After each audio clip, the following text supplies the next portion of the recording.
Hey everyone, how are you doing? Today we're going to talk about this movie called Jojo Rabbit. So Jojo Rabbit is a movie that narrates the timeline, when the Germans are about to lose the war. And it depicts the war from the perspective of a 10-year-old boy. The boy's name is Jojo Betzler. So this boy is starting to adopt Nazi beliefs. He is following Adolf Hitler and his ideals. He wants to be close to his ideal, and that's why he joins the youth training camp, the training camps that Adolf Hitler set up. The purpose of these youth camps is to make children prepare for war and make them believe that Adolf Hitler is the savior and he is doing the right thing. Basically, it's his way to manipulate children, particularly in such a young age, and make them hate Jews. So Jojo starts learning these things and he becomes a part of this youth camp. But he has to do some things. He's asked to kill a rabbit. But he can't do it. I guess humanity gets to him. After all, he's a 10-year-old boy.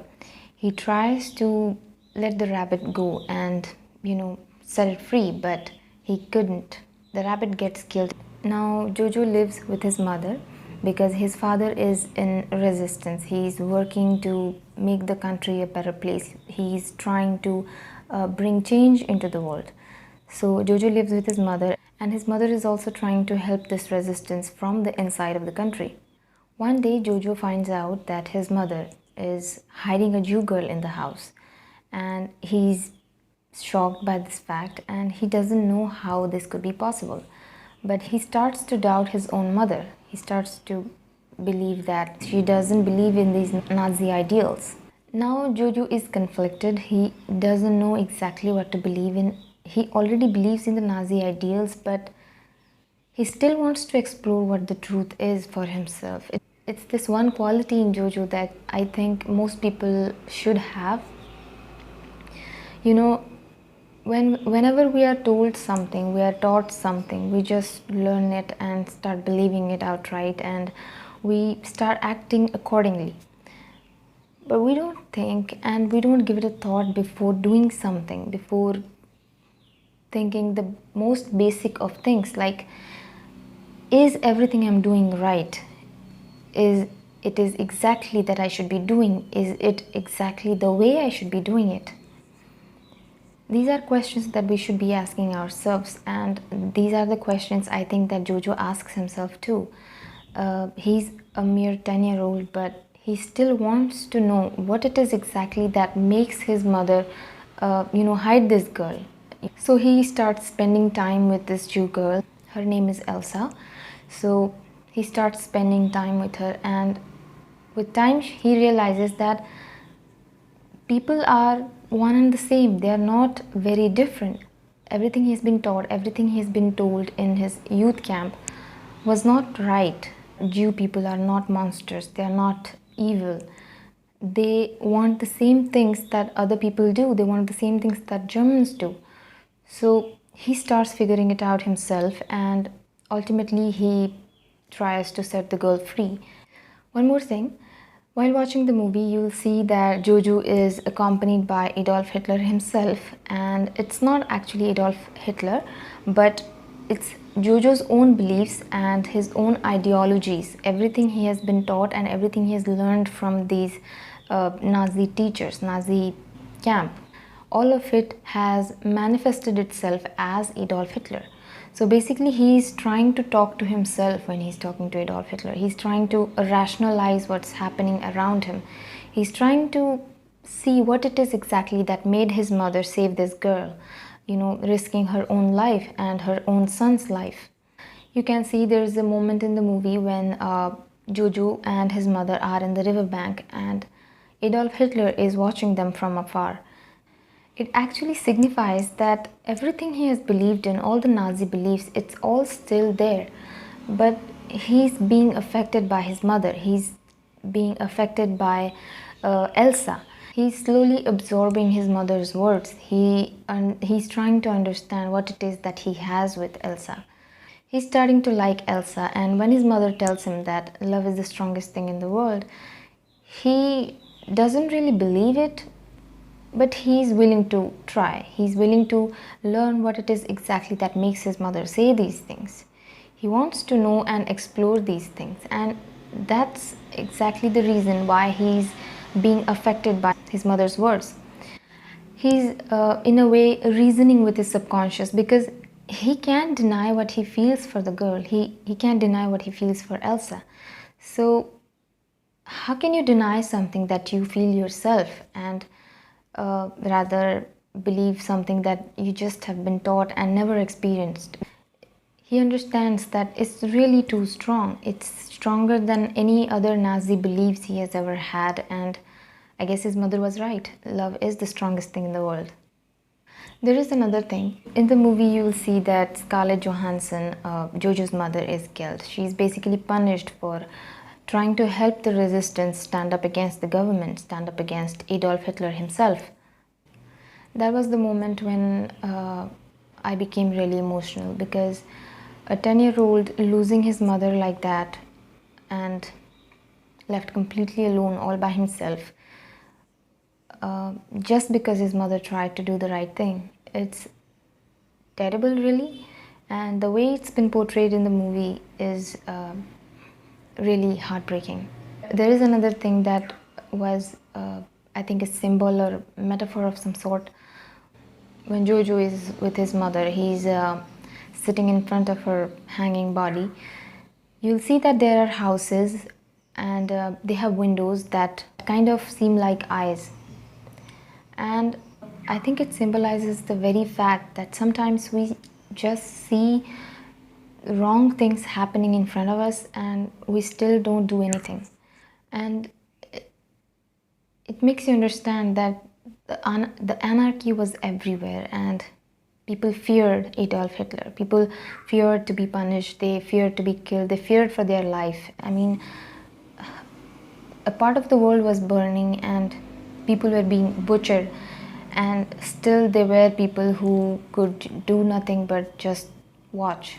So towards the end of the movie, you will see that Jojo realizes that they were on the wrong side. Adolf Hitler was everything wrong in their country, and he understands that his parents were just trying to free their country from their government. He understands that without his parents, he is all alone, but with Elsa gone, he will be completely alone. He will have no one with him. But he's still willing to free her. He still decides that it's the right thing to do. It's what his mother would have wanted him to do. So he decides to free her. Finally, when he's freeing Elsa, you can see another similarity.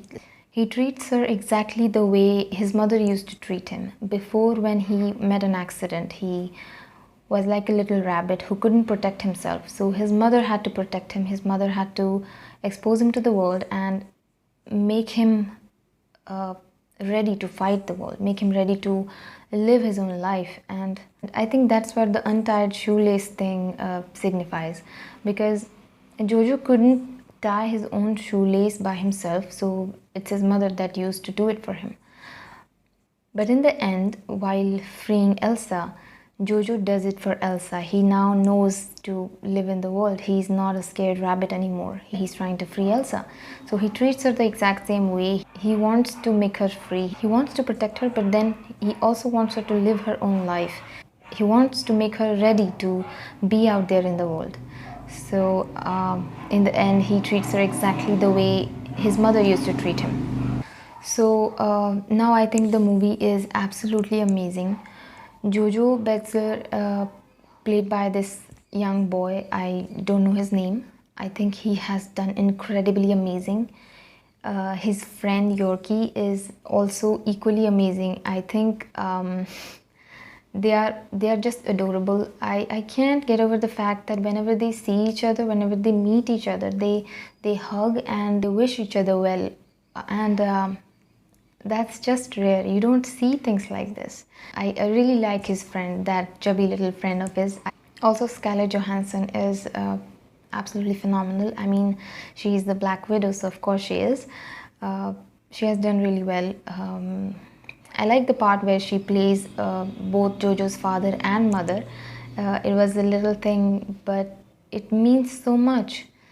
So there are a few things that's been said about Jews, and I'm not sure how much of it is true or to what extent it is true, but the way it's been portrayed in the movie, the way it's been put forth in the movie, I think it's kind of pathetic and ridiculously funny. I mean, not that someone could come up with such things, but the fact that there were people who actually believed it. I think Taika Waititi, the director of it, has done an incredibly amazing job by portraying it as a satire instead of trying to show it exactly as it was.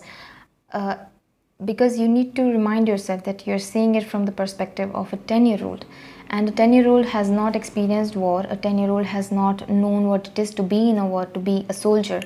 So he sees the world from his own perspective, and he still is able to figure out that everything he used to believe was not true. It was not the right thing. And of course, I think making a satire is the only way to portray it this beautifully.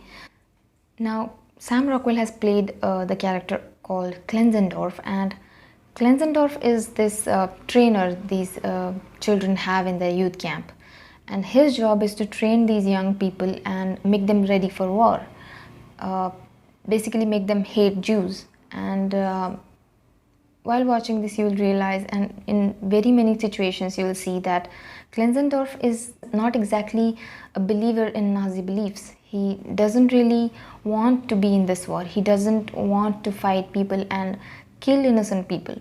This movie has the satiric approach or the funny approach to the story of it, but it also signifies that every German, every Nazi person that was there in the war, or every person that was involved in this war, was not complete evil. It is in itself a satire, because in that era, Adolf Hitler and his people used to completely brainwash other people into making them believe that Jews are monsters and they need to be absolutely annihilated.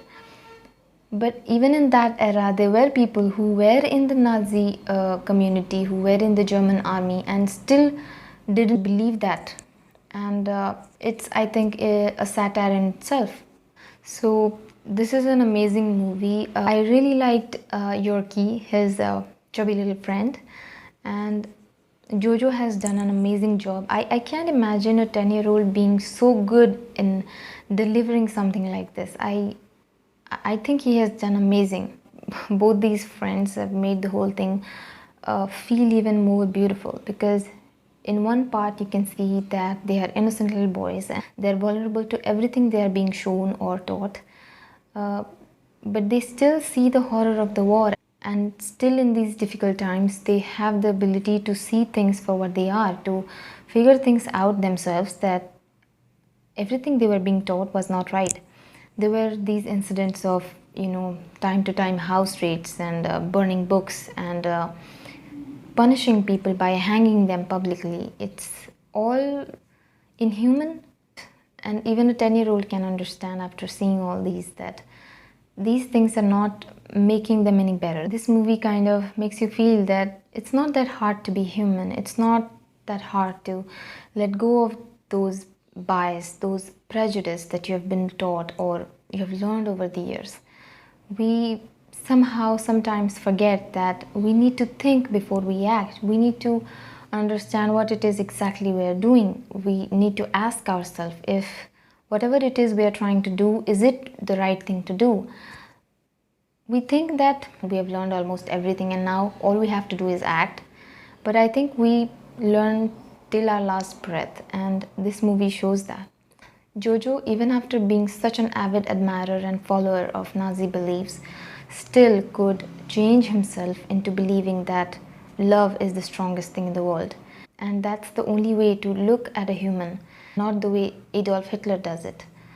So yeah, it's a pretty good movie, guys. It's pretty amazing, I think. Taika Waititi is, I have seen his movies before, and I have thoroughly enjoyed them, and it's the same for this movie as well. So yeah, you definitely should try and give this a watch. You will not be disappointed. In fact, it is kind of entertaining because of Jojo and Yorkie. So go ahead and give it a watch. And yeah, that's it. Thank you for watching this video. And I know it could be a long one, but if you're watching it till now, then thank you for watching. Thank you so much for watching. It really means a lot. Give this a like if you liked it, and subscribe to my channel. And yeah, I'll see you in the next one. Until then, bye.